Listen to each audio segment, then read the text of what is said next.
What's up, guys? We are joined now by the cast and crew, if you will, the squad of another Disney podcast. And before we get started with our usual format with these guys, I'm going to have them tell you what they do and what their podcast is all about and where you can find them. Yeah, man. Thanks for having us on. We're excited to unpack an oldie but a goodie and talk about some celebrity fun. But first, for us, I am Dave. Matthew. And Brandon. And we are the ADP crew, I guess. That's how we sign our emails. So ADP squad. Which makes us sound way cooler than we are. Yeah, we're not cool. Mm-hmm. Another Disney podcast. We started, we're new in the game. We started January 1. We dropped our first episode. So we're 4 months in. So we're infants. We're still on the bottle. Yes. Trying to figure out this whole game. But yeah, so currently we do 2 shows. Our main show is just simply titled Another Disney Podcast, because that was just, at first it was 3 people couldn't figure out the best name, and then it just turned into let's just call ourselves Another Disney Podcast for fun. And so the where it's going is we're changing our shows big time over the next, 2 or 3 months. And so the first thing that we've done is we've kind of dropped Disney Plus from what we're doing. So now our main show is really kind of just focusing on parks news. And then we have some games that we are going to start rotating in and out. So one that we play every episode is called Pick One. And so the idea and premise is because we thought we needed some, like when we have Disney conversations, we all like feel differently. And so we thought we needed some of that fun friction in everything that we did. So the idea of the premise is, I'll give you one that we did recently. So we picked the 3 monorail resorts. Okay. So you got the Contemporary, the Polynesian, and the Grand Floridian. And the idea is you can only pick one. You have to explain why that's the one worth saving. And the other 2 are gone forever. You can never experience again. They're wiped off the map. They're gone. So first of all, it's really hard to kind of think of what you would choose, and then you're trying to save it. And then of course, most of the time we all have different ones, but sometimes some of the food and snacks and stuff, we pick the same thing, but that's kind of a fun game. And then we do another one, which is like, there's nothing new. We're not rewriting the wheel or anything, but our top 5s. So we'll do like our top 5 favorite snacks on all property or something like that. And then, so those are kind of some of the fun games that we do back and forth. And then we also do another show. Yeah. And that show, we put our normal show out at the end of the week, usually comes out on Fridays. But we also have a Tuesday show, and we like to call it Reimagining It. So in that, I think our tagline is something like, we destroy your favorite Disney rides and attractions and reimagine them to what we would do. So we've done things, we've reimagined Dino Land in the Animal Kingdom. We reimagined Animation Courtyard in Hollywood Studios, and we reimagined the World Showcase. And we just come up with what would be cool in there. So it's kind of like what you guys do. If you could reimagine something, what would you do? But that's our main Tuesday show, and it's a lot of fun. We get to needle each other. Dave is very fiscally responsible. For some reason. I bulldoze everything. Pretty much. And Dave always uses existing structures. So just trying to save some money, man. I guess. But it's a super fun game. It allows us to put something out early in the week just to get some people engaged. And we do a live chat on YouTube and ask people what they would do if they had the chance to Reimagineer it. So it's a lot of fun. Matthew, did we hit everything? What did we miss? I think so. Between the 2 old guys in the room, we had to miss something. No, I think we covered it all. I have to ask right out of the gate. I didn't catch the episode with Reimagining the World Showcase. So you just completely reimagined the entire World Showcase in one episode? Well, we titled it. We actually titled it. We're Reimagining World Showcase, sort of. And Matthew can kind of talk about what we did. Yeah. So basically, it was essentially Imagineering. We weren't reimagineering anything. We were adding a pavilion. So if we were to add one pavilion, which one would we add? Well, it was over there by what was it called? The African Outpost? The African Outpost. So we would have to blow up that place and unfortunately. Yeah. So it was just an area, because when it was originally built, the idea was there were going to be 18 or 19, and there's like 11. Like so, but it was so funny. Brandon and Matthew were like, where were they going to put all that? There's not enough space. Yeah. And so when we were there last weekend, I did the walk around, and I was like, no, there's quite a bit of unused space. It's just hidden real well. Yeah. I was telling Johnny the other day on our show that when I went and my first time I ever went when I was 9 years old in '89, they were literally promoting other pavilions, like showing you concept art on the. I can't remember exactly what I was doing. I can't remember everything. So I was kind of young, but I do remember them showing like. I think they were supposed to have a Swedish pavilion. Yep. And actually having concept art of like a coaster that was going to be kind of like the Matterhorn back there. Yeah. And they just scrapped everything because some of these countries, I guess, didn't want to sponsor the pavilions. Yeah. Yeah, that's a big deal. I mean, it's less now, but it was a very big deal getting started.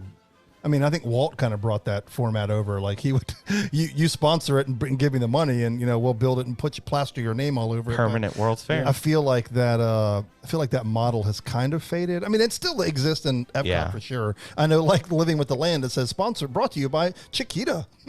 So there's definitely still some sponsorships going. I mean, Magic Kingdom used to be full of sponsored attractions, and now the only sponsored attraction that's in Magic Kingdom is People Mover. Yeah. So. Oh yeah, that's right. Yeah. Yeah. I wish they. Oh, I'm sorry, Johnny. I just was gonna say I wish they would have kind of, took the bullet when they promised these pavilions and then the sponsorship didn't come through. It was like, well, if you're gonna take it to a certain point, if you're gonna advertise to a certain point, now it's time for you to kind of swallow hard here and front the money yourselves. That's right. Buckle up. But not Disney, especially not in that time in the early '80s when things weren't exactly, weren't great quite yet until Eisner the Savior came along. That's right. He did a lot, man. He did do a lot. That he did. Yep. I'm actually a fan of Michael Eisner. Yeah, I am too.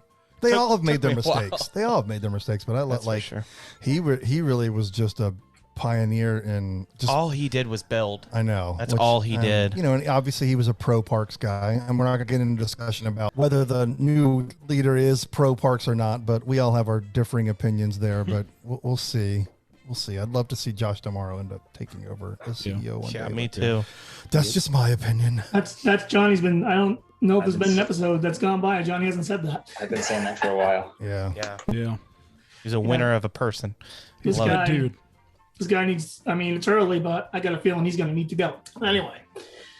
Can I just, before we go, talking about World Showcase, was it your last episode? You were talking about which way you go around. Yeah. Yes. No, what was the way?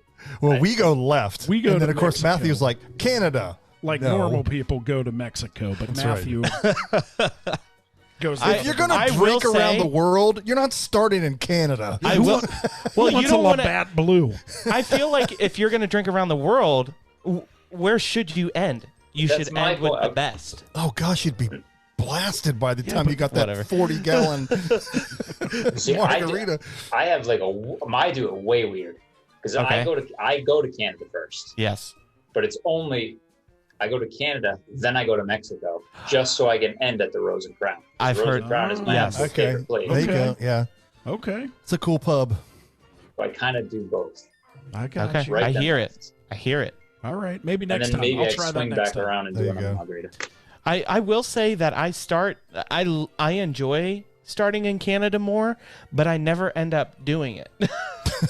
Because everybody that I'm with always goes to Mexico first. So. That's right. If you go right, you'll get 4 flat tires. You won't make it all the way around. Oh my God. But then if you go through the International Gateway, that's just a whole new. That's a whole Yes, new world. that's my favorite entrance. I propose a new way. When you get into World Showcase, you just go straight. Yes. Straight. Well, you can swim. Yes. With you all might the hit barges. a barge on the way there. Yeah, with all the barges, you might be able to walk across. Don't get there sucked soon. through the Stargate. At the end, you might do that. Might not be a bad idea. Just go straight. You might follow that path. That's right. I heard Brandon mention Labatt, and I'm laughing to myself because the last time I did it, it really got me a little bit. And I remember I got to the Canadian Pavilion because I went conventional way, and I said to the guy, I can't, he's asking me what I wanted for a drink, and I was just drinking beers, and I was like, whatever beer you have, I just literally at this point just want to finish this. This is not even enjoyable anymore. Right. He looks at me, he goes, you don't understand how many times I've heard people say that. Oh my gosh. Sir, just give me whatever I can choke down. Nah, you got to go inside and get a Molson. That's where I go. Yeah, well, I was not. Trust me when I tell you, Johnny. I just needed to get to the next day. I need to go home. Right. We did it late, and we only had like 5 hours, and it wasn't the greatest time. I mean, it was fun, but it was time to go home. One last thing before we start with the great movie ride. You guys had mentioned you were just down there. How bad on a scale of 1 to 10, because I just saw some images yesterday, would you say the current Epcot construction is behind Spaceship Earth right now? Oh, I'll let, we might have differing opinions here. I'll let y'all go first. Because I'm going down in a couple weeks. I'm just asking kind of for... Compared to a year ago, it feels more organized than it was. That's fair. That's fair. But compared to 2 years ago when there was nothing there, it's a cluster. Yeah. Okay. Yeah. Yeah. Yeah, and we were talking about it yesterday. I think at our show we referred to it as EPCOW, experimental prototypical community of walls. Yeah, that's about right. But yeah, the one good thing we did talk about though is that the walls allow a fantastic quick getaway over to the to Nemo and the land pavilion. Yeah. Because you can go that's a in nice pathway. and go immediately right, and it takes you 30 seconds to go there. So that's a cool entrance. Yeah. Going left to Mission Space and Test Track takes a little bit longer. And then obviously you can't go straight past Spaceship Earth, which is a little inconvenient. But there are still an awful lot of walls at Epcot. Yeah. Yeah. I would say, to answer your question, for me, out of 10, it's 11. And I think mostly because the way the park was laid out and what they were choosing to do, like, all at once, which I get it. I mean, you might as well just bulldoze it and figure it all out. But it's super challenging to what you feel like is to take 10 steps in the park. And now you have, like, you go, like, there's no quick way to get to World Showcase. Like, it's and if you go left, that feels like a rat maze because you go up and you turn and then you end up around the back part of the temporary mouse gears. And of course, because there are only one entrance and one exit, everything, you have to go all the way around the building to get in there. And some of the things. So if you go right, oh, that's money. I hope they keep that forever. Yeah, if you go right, you can head right into Canada after the land. So I know it's still worth it. It works. I think that, like you said, it's worth it. I just wonder, in hindsight now, why I waited so close to the 50th to start really doing this stuff. And I guess obviously COVID slowed it down, but it's kind of a weird thing. Yeah. Anyway, let's get talking about the great movie ride, which, as you can see over my head, is one of my personal all-time favorite attractions. And we haven't really done a retro one on our segment with this. As a matter of fact, I know we haven't. We've done just existing attractions. So I'm kind of excited to talk about the great movie ride. And because you gentlemen are our guests, I will let one of you tell me what you like or don't like, or anything you have to say about the ride, really. Well, I will say this before we jump in. We had, was it 2 episodes ago, maybe 3 episodes ago, we had Rob Fuzz on. So if you or your watchers and listeners are not familiar with Rob Fuzz, he's the kind of like self-declared king of retro Disney ride videos on YouTube. And so he does these live shows every Thursday night. There's one right now, and so that he's celebrating the opening of Disneyland, where he's playing nothing but California Adventure and Disneyland rides from, I don't know, 10, 15, 20 years ago. And so I love tuning into his shows because he has all of this old ride footage, and it's the full ride. Like, I wish I would have thought growing up to bring a camcorder and film all that stuff. And so, like, it's super fun to watch and look back at those rides. And so, yeah, definitely check out. It's youtube.com/RobFuzz, ROBFUZ. Really killer channel. Check that out. I'm familiar. I don't know if you've ever seen Martin's video. Yes. Same kind of idea, I guess. Yes, absolutely. Yeah. Really enjoyable. But actually, here's a good topic to start on. Has anybody here, because I haven't, I don't think Johnny has, experienced, I believe it's referred to as the 2B experience in the movie ride, where your car stops in the Western scene rather than the gangster scene? Yes. On Hijack? Yes. Okay. Yep. Yes. And anything notably different about that? Isn't there a fire in there? I'm not sure. I vaguely remember that there is fire in the Western scene. Yeah, it I remember bursts going into flames. Yeah, like in 1990. That's the one. Is that like the bank robbing scene? Yep. Yeah. So there's Yeah. So I remember, like, in 1990, I still have this on a VHS tape, and like Nice. I love to watch it. It's when we went there for our family, but that's like what I remember about the Great Movie Ride. Like it used to be like so interactive. It used to be so like the cast members who did it were so into their character that it made it an awesome experience. So I remember the bank scene, and they had the gunfight, the like bank bursts into flames, and like you felt like you were a part of the ride. Now, as it got closer and closer to closing, the cast members got less and less involved, and they'd be like, hey, bang, bang, oh, bang. So, but that scene I do remember. Now that you say it, I remember the bank bursting into flames. Yeah. I feel like I said this last week on our show. I feel like they almost clung to they almost went out for the TCM sponsorship just to justify, like they didn't know what they wanted to do with it. In other words, they weren't. I guess they had made up their minds quite a while ago. It seems that they weren't going to update it, so they just kind of spun the whole. Well, it's a Turner Classic Movie ride now, and these old rides are just going to be, here, and you're going to check them out, and for generations to enjoy. I think it kind of bought them, I don't know, what, 5 or 6 years or whatever how long that narration was in for. Yeah. I mean, TCM, I think, came in 2014, so that only gave them 3 years, didn't it?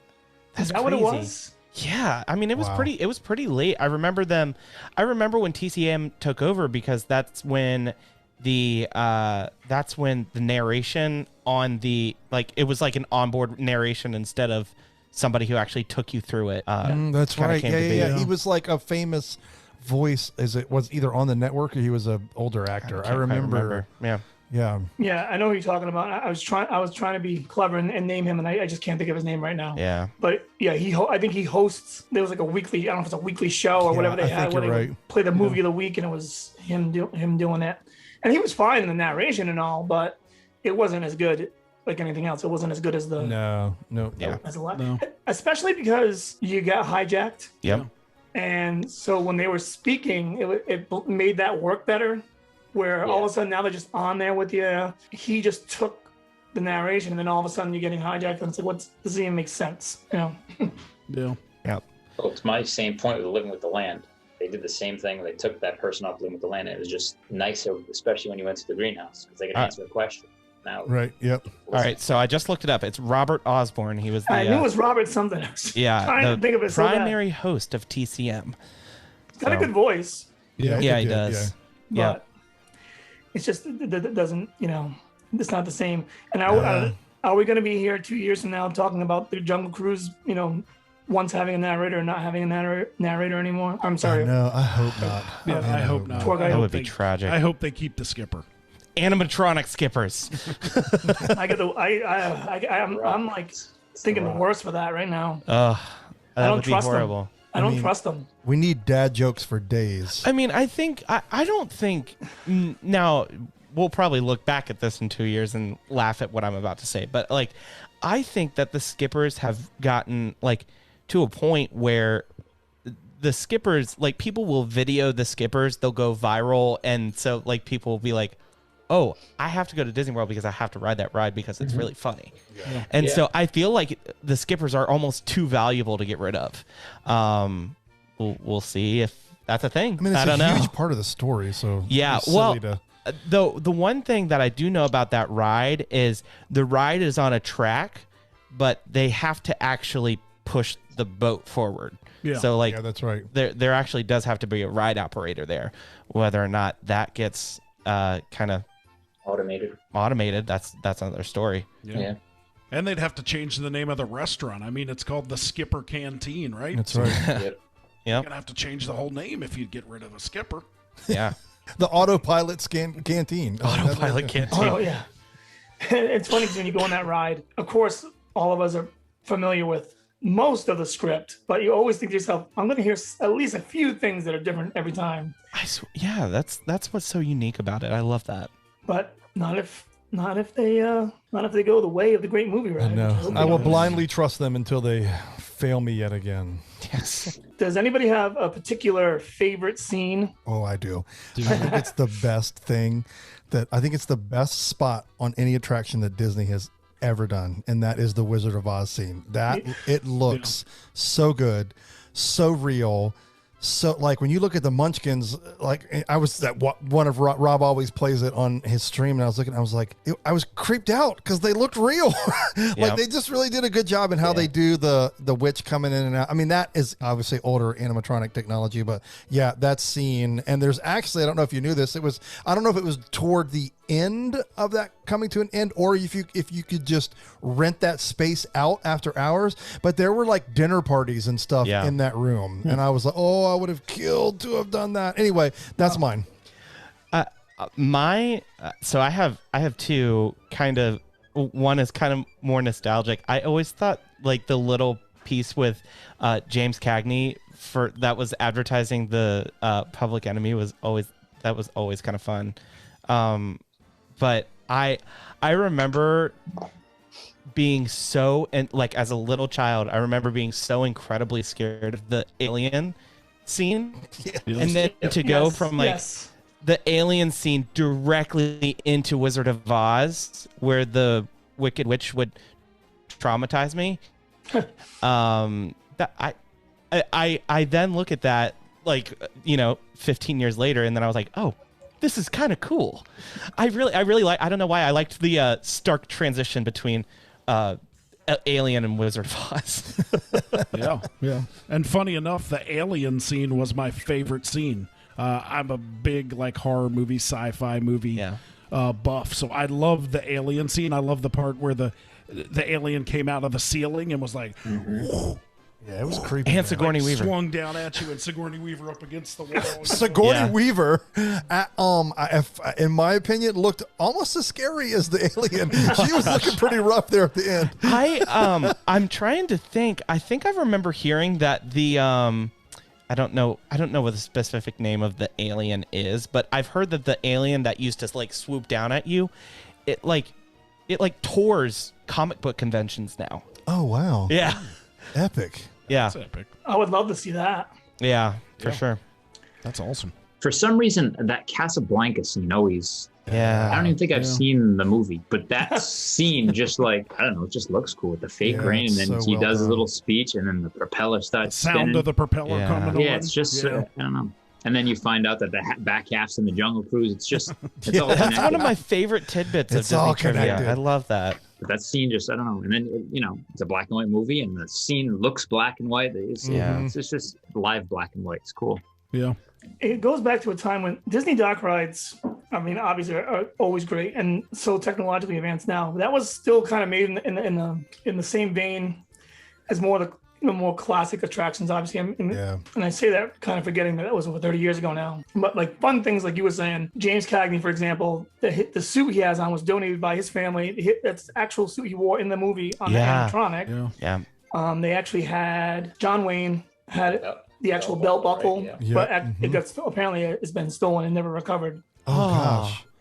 And then there's controversy surrounding the plane from Casablanca because I was reading this the other day. Disney claims it's real, and there have been a few books written on the filming of Casablanca, and they said that they did not use an actual plane in the film. They used three-dimensional cardboard or whatever they did with little people in front to make the plane look bigger. Yeah. Wow.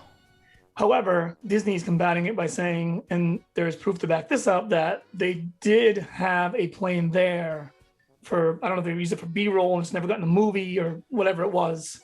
So it's still up in the air whether or not that's authentic, but it'd be hard to believe that Disney would lie about that. Yeah. Yeah, of all the things to fall on your sword for, I don't think that's the one.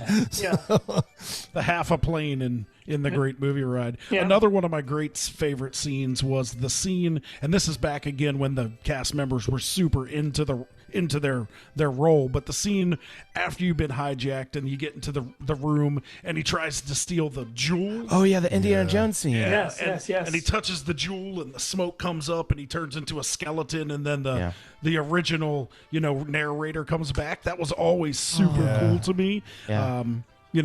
Once it turned into like the push button narration and they kind of just, walk through that, it wasn't quite as exciting, but back in the day, that was a pretty cool scene. I will say, being a young kid riding that ride, that was always like a triumphant scene. I really always loved that. Now, sure. Take that. that was tied very closely to the Indiana Jones scene. Yep. But that was a generic scene, right? That wasn't Yeah, actually correct. from a movie, correct? Yeah, it wasn't tied to anything specific. Oh. But Yeah, I it mean, was Indiana just- Jones was right after it. I mean, it was clearly. Yeah, I mean, it was pretty much, definitely had the Temple of Doom feel. in the same vein as Indiana Jones. And I think for like the longest time, I thought that it was Indiana Jones. I guess Yeah, so. me too. Growing up, I did for Well, sure. I think what really gets me is you had those things holding up the ceilings, Right. and those were in Raiders of the Lost Ark. Yep. I think. Mhm. Yeah. Or at So least that's something very probably similar what to it. that's probably what got me was that. Yeah. And it just makes you wonder, like, why didn't they just, at that point, why didn't they just make that extended scene of Indiana Jones? But Right. Yeah. another little fun fact I just kind of read up on this a little bit is that with these licensing agreements, sometimes they couldn't do that because they were limited to X amount of time. Like they were only allowed to play like 3 minutes of Wizard of Oz audio, I guess, for example. Okay. So when you went through when you go through the Fantasia segment, that was originally supposed to be the tornado scene leading into Yes. and they had to scrap it because of constraints on and I guess MGM I believe owns the rights to that or did or whatever it was. I think it was MGM and they were really kind of busting Disney's chops, and so they had to just scrap it and throw Mickey in there and kind of give you what definitely feels like, I think you guys will agree, the most generic part of the ride I think is kind of the Fantasia scene, right? Yeah. Yeah. Yeah, I would agree. And then I think what's kind of funny is the footlight parade scene. It like the effect worked for a grand total of like a week. And I swear to God, I was there when it did. Yep. The first year I ever went to Disney, it was like right when MGM opened, and that was pretty much the only thing to do there besides Backlot Tour. And Right. I remember that thing working. Oh my gosh. Yes. Yep. I've seen it on video. Yeah. Yeah. I have seen it on video. I mean, I just happened to get lucky, and I had a big gap, from the age of 9. I didn't get to go again once I turned into my 20s. I started going regularly again and all that stuff. But when I showed up there, I remember thinking, not knowing all the inside details, why is that not doing that? It was spinning and there was a wheel, water coming out. Now there's just Yeah. I don't even know what they're even thinking, what they had going on there. That wasn't even a good B strategy. Yeah, yeah. I mean, yeah, it just sounds like it was a nightmare of a thing for maintenance. I mean, the tracks were getting flooded from the water, and the carousel was always breaking down. It's just like, oh my gosh. That's why things spend so much longer in R&D now. Yes. They don't just build it and be like, oh crap, we can't contain the water. Yeah. Oops. Yeah, because the problems they had were like should have been thought out, right? Like I think most yeah, definitely. What else do we have just to go over everything? So the Mary Poppins scene, obviously. Yeah. Classic. Every scene, right? Oh, the Tarzan scene too. Yeah, I do love Yeah. that one. I didn't think that got enough love. I thought you scoot through there too quick, in my opinion. Yeah. Yeah, you're probably right about that. There's just so many scenes. forget about it's it. just so great. It was literally a great, the great movie ride. It was. That's right. It was though. It was. I kind of wish they. I mean, I think all you guys, except for me, have gone on Mickey and Minnie's. I assume because you guys just got back, right? I know Johnny has. I'm sure it's great and all, but I just wish they had built that somewhere in its own building and somehow done something to salvage the great movie ride. Because I feel like it's an idea that could just continue on forever if you were to upgrade the scenes and all that kind of stuff. And the funny thing is, when you ride Mickey and Minnie, you find yourself thinking about the great movie ride. So you go into a room and you're like, oh, this was the Wizard of Oz room. Oh, so you can kind of see it. You can kind of tell. I mean, the footprint's still the same. They just obviously took all the stuff out and put the Mickey and Minnie. But yeah, I mean, when you go into a room, you can totally tell, oh, this is where this scene was, and this is where this scene was. Like when you queue up for the pre-shows, you're like, oh, I'm where the theater was. Okay. Yeah. The only thing that I want to know is when they tear all this stuff down. I mean, obviously, I know tons of it gets thrown away, but they kept some things. Yeah, And a lot of like, it is tagged for archives. What? Yeah, what do they like? They did that really cool show on Disney Plus, where Culture. that guy, what was it called? Yeah, Prop Culture. Prop Culture. Yeah, it's They a should great do show. Second season, that show. and definitely keep. They should just do a whole second season on nothing but that stuff. Yes. Where is it now? Where are they now? I seen that show, like the idea of it, and thought to myself, eh. And then I was like listening to a podcast, I think it was Defunctland or something, and they were plugging it, and I was like, all right, I'm gonna give it a try, and then I just like watched it all. I was like, this is really good. It was. I couldn't so stop good. watching it. It was so riveting. I loved it. And I noticed now that Brandon had said he could see the footprint. I did notice because I'm one of those people that have to watch the ride through because I can't always be there. Yeah. They do have a tornado scene, so I guess maybe that's a little bit of a nod to what would have been. Oh, Maybe yeah. I'm guessing that's a guess on my part. I have read that. There's a few things in the ride. That one is more of a like that's not confirmed. But there are a couple of nods to the Great Movie Ride in there. I can't think of them offhand, but they always love to drop little nuggets in there. When they take an old ride out and put a new one in. yeah. So there's a few. It's such a great ride. Yeah. And before we move on, I just want to ask you guys, so do you think Mickey and Minnie's is at least a worthy successor to what was once there? I think Mickey and Minnie's is a fantastic attraction on its own. Personally, I don't think that it is the successor of the Great Movie Ride, personally. But I don't know. That's just me. Yeah, I mean, I would agree with that. It's hard. They're two very, very different kind of attractions. Yeah, that's the hard thing. Other than them being in the same building, I don't know that you can apples to apples compare it. Mickey and Minnie's Runaway Railway, the first time I went on it, I didn't watch anything. I didn't look at ride throughs. I didn't look at any videos. I knew nothing about it. So when we got on it, it was just like, I mean, you have to ride it 50 times to see everything that's in there. Yeah. Whereas the Great Movie Ride, it's just kind of a leisurely stroll. And if you've been through it once or twice, you've seen all of it. It's just cool for nostalgia. But it's hard to compare them because they're such different attractions. Yeah. Yeah, you say that stuff about like you ride it 50 times. I mean, I've probably ridden it maybe 10 times at this point, and I'm like I don't know, like I still catch things every single time I get on that ride. It's so cool. Yeah. I gotta catch up. I'm a slacker right now. I haven't got on one yet. So what's interesting is when we did the Reimagineer it for Animation Courtyard, which is literally right next door, my idea of fiscally responsible Dave over here was like obviously we don't need the launch bay. We don't need the launch bay there anymore. I mean, right now it's just an indoor relaxation station during COVID, but once it opens, I mean, we've got plenty of Star Wars off to the left, so we can it'll be interesting to see what they decide to do there. But what I said was to gut everything in there and make that a ride through attraction that was all about all the way through all of Disney animation, like how it started and then into like where we're at today, as kind of an homage to the Great Movie Ride. And so here's my only pushback. I wish they would have spent the money to update it, fix some things, maybe change out some scenes, and have kept it and filled Animation Courtyard, that building, with Mickey and Minnie's Runaway Railway. That's what I wish they would have done. Yeah. Because I feel like if any park needs more rides, it's definitely Hollywood Studios. So, I wish they would have done that. I mean, I'm with you. Like, Mickey and Minnie's Railway's fantastic. And the challenging thing is I didn't grow up with this style of animation, but my children do, and they recognize it immediately, are in love with it and will connect with it, and this will be their childhood throwback ride when they're our age, which will probably be gone by then anyway, but you get the point. And so it's so hard, right? It's like we've reintroduced this to a whole new era, because I was like, do I enjoy the shorts? Yes.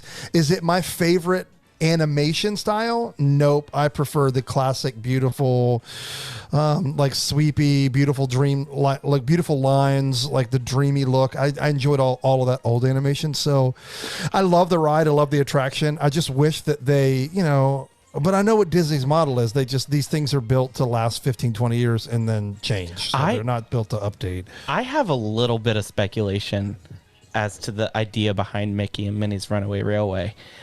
You walk into that ride and there's so much stuff, but there's one thing I notice every time I get on that ride.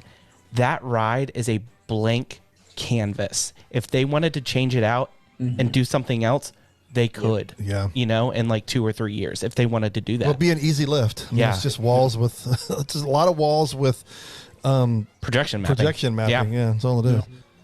And So, I don't smart. know. Yeah. Because you think about like say Rise of Resistance, which is obviously amazing and all that stuff, but Yep. I mean, let's face it, the sequel trilogy is not exactly the most popular thing in the world, and you wonder like if 20 years from now where that's going to be, Yeah.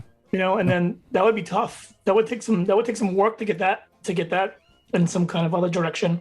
Yeah. Well, I mean, it would still probably be Star Wars because of the whole land, but you know what I'm saying. Yeah.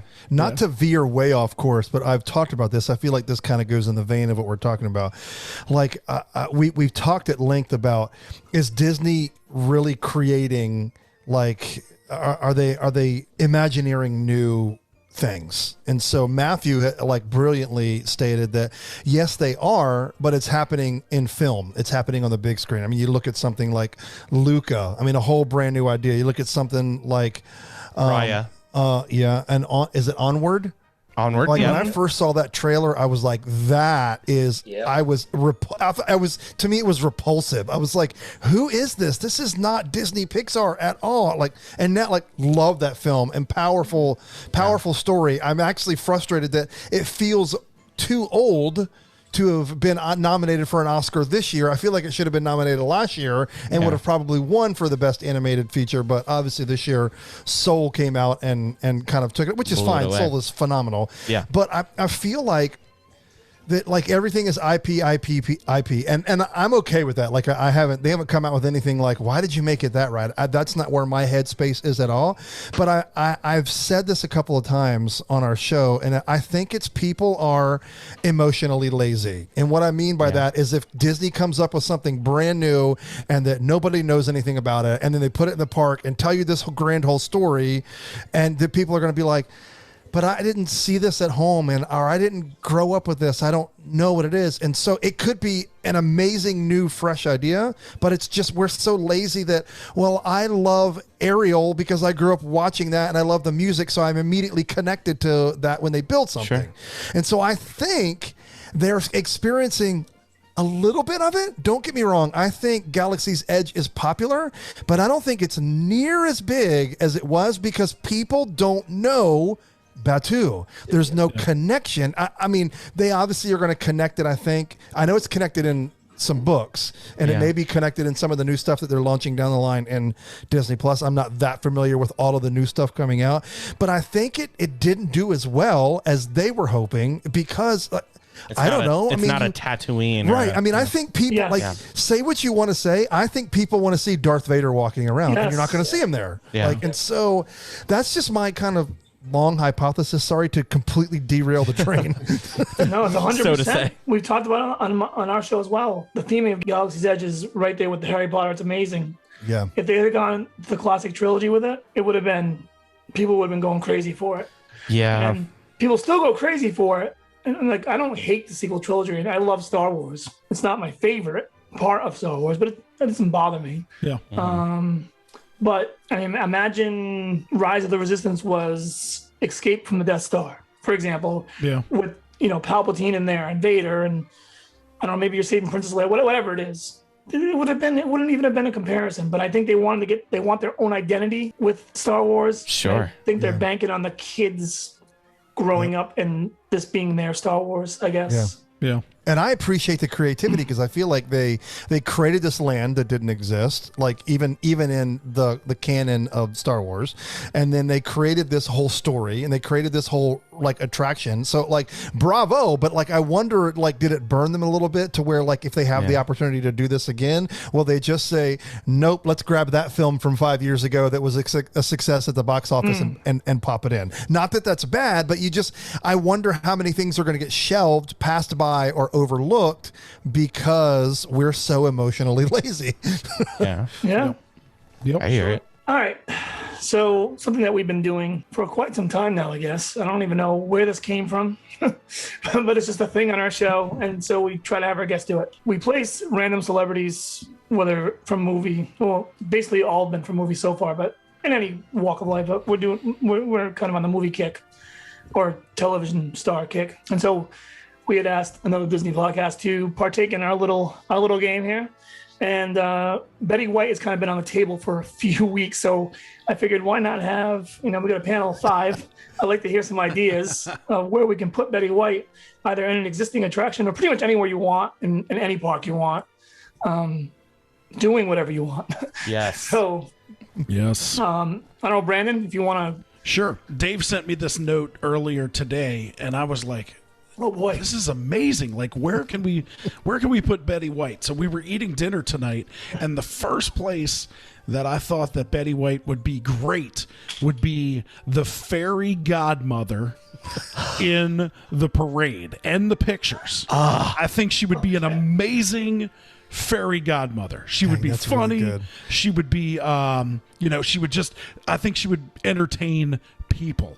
So that was my first pick, is make her the fairy godmother.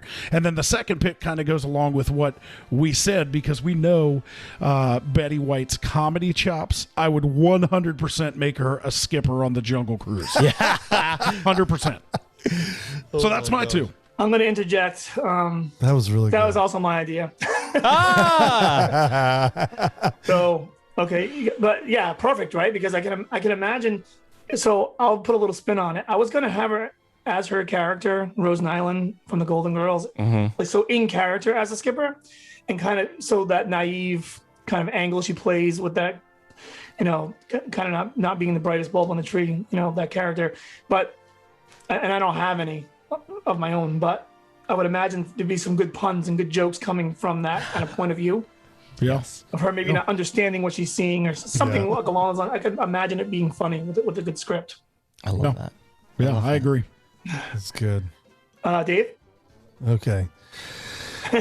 She's going to be in the same park for my 2 ideas. So my first idea is, right now I'm scared to say rest in peace because I don't know if they're coming back, but I would put her as a, what do they call the people of Hollywood Boulevard? Citizens of Hollywood. Yeah, Citizens of Hollywood. So I just think she would be funny, wandering around, dress her up, and put her in the script and whatever the silly things that they do, and talking to the guests all throughout, like riding up on their little car. So that's one place I would put her. And then the other place I would put her is super random.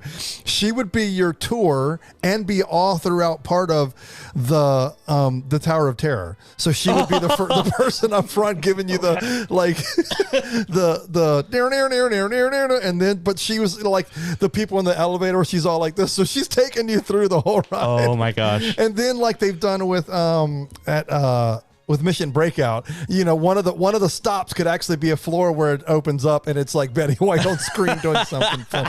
That was the crazy stuff that I came up with. Oh, I like that. Yeah. All right, my 2 ideas.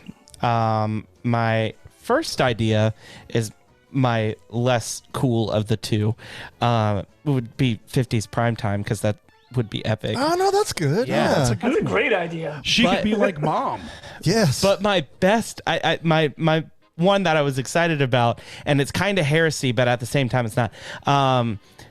She would be the host of Carousel of Progress. yes. Oh my gosh, that would be amazing. I'm so in. That's a good one too. That is a good I love it. I forego my ideas for that.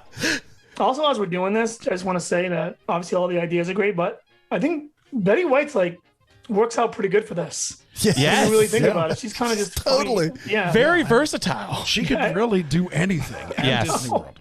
because we've had some where we've dug deep, and more well-known actors that you think would be easy, and then you really think it, and like we did Billy Bob Thornton a couple weeks ago. Oh and gosh. we got through it. I can't even remember the ideas now, but it was just not very easy. And I love him And, too. yeah. Oh, I got one more that I just came gosh, up with a this third. one. Okay. Oh, I just Lord. came up with this one. On the fly. She would replace Dame Judi Dench on Spaceship Earth. And I feel like it would only be fitting if she gave you like some wrong information from time to time. Yeah. That would be awesome, actually. I mean, and they are going to change that. Someone's going to. Yeah. There's going to be someone Somebody's that. got to do it. gotta That's be right. someone. Come on, hurry up. Time the clock is ticking. My Yeah, I vote was going to is say, Angela not to Bassett. sound dark, but she's getting Yeah. older, so it would Come immortalize on. her. Yeah. Yeah, it could Ball be like- rolling. Johnny, what do you got for us? I went with, well, I was looking through her IMDb and I wasn't really sure. And then I remembered she was in Lake Placid with the alligator. Really? yes. I didn't even And know that. She was the one feeding the alligator. Yeah. Yes. It So was I her pet. You get something of her, an animatronic maybe, and you put him in Animal Kingdom on the safari tour. Her sitting in the little alligator thing on the dock, feeding the alligators. I love that. That's a again, creepy amazing. spot right You there. can immortalize her. There's like Yeah. 317 alligators in that one little spot. Yeah, right. And she's their mother because I think she called it a little kid though at the end of the movie when the little Yeah, they were all the alligators little were coming up. babies. She Oh was my calling her gosh. little babies. So yeah, Yeah, because they killed the big one. yeah, They killed the big one, but then all the little babies came. That's how they got Lake Placid 1, 2, 6 at Yeah, right. 27. Have they made Brandon that? dropping Have they made a lot knowledge. of those? I think there may be like 5. I didn't even know like, that. Wow. There was like Lake Placid 1, Lake Placid 2 were like real movies, and then they moved to like sci-fi. yeah. So like 3, 4, and 5 were awful. Straight to VHS. It was just I wish I awful. knew that because I watched Lake Placid 1, thought to myself, I need 4 more of these to understand, to really fill the story out. Well, boy, do we have great news for you. I will send you the sci-fi DVDs. On the next episode, we watch Lake Placid and react. Oh my gosh. All right. That's brilliant. What do you got? Well, I had. Oh, yes. I had kind of 2 variations of her as a skipper. So, Yeah. like I said, and then as I thought about it more, I was like, I wasn't going to put her in character, but then I was like, it's kind of, I think growing up, I watched it with my grandmother in this very house that I'm sitting in right now. 'Cause my grandmother passed and I had bought it. And that was our thing. We watched the Golden Girls, I Blues on Saturday nights. Golden My parents Yeah. would go out Empty to Nest. babysitting. Yes. And then, yes, Empty Nest. I used to do the same thing in my grandmother's. Really? Yeah, So right. there you go. Actually, and Which I is was right around the corner from my right house. around the corner. Yeah, it's like That's- this next street over. See, I'm learning something here. But yeah, Crazy. and so I was like, I have to pay some kind of homage to Rose. Yeah. And not only that, but one of that same grandmother came with me on my first trip to Walt Disney World, which was the year I mentioned earlier that Hollywood Studios had opened, MGM Studios Oh, at the great. time. And how excited I was when we took the backlot Yeah. tour and saw Yeah, the Golden Girls man. house back there. Yes. Yes. Yes. And you had to get excited because the show was awesome. Was the Empty Nest house back there too? I don't remember. I don't remember I that. can't remember. I want to say it I might don't have know. been. I thought he I don't lived remember. In, I thought See, now he, as we I talk thought he about- lived in a high rise. I completely forgot about No, the he didn't live in backlot a high tour. rise. No, Now that we talk about this, as she's doing the opening bit in the Tower of Terror, she has to talk about, well, I had to check into this hotel because I used to have a house back there, but they tore that down. Like, Yeah, we could go so many places with the Betty White there. Yeah, you could. I mean, she anything to do basically with a tour guide, right? Yeah. You could go in. I mean, if Living with the Land still had one. I mean, I think we're down. Are we just down to Jungle Cruise now, or in Kilimanjaro, right? And that's it. Yeah. Yeah. Mm-hmm. Yeah. Yep. That might be too. That's all I can think of. That's sad though. Last one. Last one. We'll put her in the Hall of Presidents. Once again, but you could figure something out. You could I figure know. Good. She could be like the secretary taking all the notes. Like She could come out of the floor. Wait a minute. Why is it all men in here? imagine, yeah, exactly. Imagine if like the other Golden Girls were still alive. The 4 of them together could be just absolutely Oh my amazing, especially gosh. the narration of Classic. Spaceship Earth, like you mentioned earlier. Yeah. There's a vehicle at our work. Do you know what I'm getting ready to say? No. There's a vehicle. Sometimes they park right up front, and they have the sun visor. That's the Golden Yes. Girls. Have you seen it? That's awesome. Maybe. Okay. Now I'm thinking Hall of Presidents. Maybe they could be like Stadler and Waldorf from the Muppets. It's established. Yeah, Yeah. They could sit in the back up in the at Hall of balcony. Presidents. That guy didn't do anything. If Estelle Getty were still alive, who played Sophia, yeah. they had a very Yeah, like, they did. Statler and Waldorf type of relationship where I could imagine her saying like, the one of you mentioned her. I think it was you, Dave, saying that maybe she have a couple of incorrect facts. Yes. And Yes. I could imagine like Sophia chiming in with, some type of joke calling her a knucklehead or whatever it was she did, Get all 4 of the Golden Girls, man. That would be Fairy Godmother and the 3 stepsisters just walking around the park. Yeah. Which one is B. Arthur? Oh, I don't know. That was a great show. Yeah. And apparently they're rebooting it. I don't know how true that is. Oh. With who's the is it Jane Lynch? Is that the one from Glee? Yeah. Oh, yes. Yeah. So her and I don't know other people, but I don't know how true the rumor is too. But I did see it as an article, and it is some type of rumor or whatever. But yeah, Nice. I would watch. I would give it a whirl. I mean, honestly, everything that's been on Disney Plus, even the ones I've been kind of skeptical on, once I gave it a chance, I really haven't found anything I don't like. I actually really like the Mighty Ducks right now, to be honest. Yeah, I watched the first episode. I'm in. I'll watch Dave, it. have you seen the original Mighty Ducks yet? Stop asking this question. No. You should. I know. I just don't have a good reason as to why. I'm going to do it this weekend. The reason is you should. You should. That's a good enough reason. No, it is good though. I mean, I say that, but I grew up with it, so I don't know. I don't know what it'd be like to experience it now. It's cheesy, campy and cheesy, but the show doesn't seem to be. They seem to be kind of trying to keep the show on more of a rated G Cobra Kai. Yeah. Is that kind of feel? Does that make sense? I did get that feel after the first episode. And last thing I'll say about it is the John Stamos one as well, Big Shot. Is that what it's I called, John? love that show. I'm really enjoying that. Yeah. That one's good too. I'm trying to get my wife on board with that one. She hasn't started to watch it yet, but we watched the Ducks. We like it. I love that. Nice. Anyway, we'll get going. But before we do, you guys want to just give us one last kind of plug and let us know one more time where we can kind of find you? And Who wants to do it? I'll do it. Go for it. I'll do it. Do it. All right. So best places you can find us are we're most active on Facebook and Instagram at Another Disney Podcast. That's where you'll find us.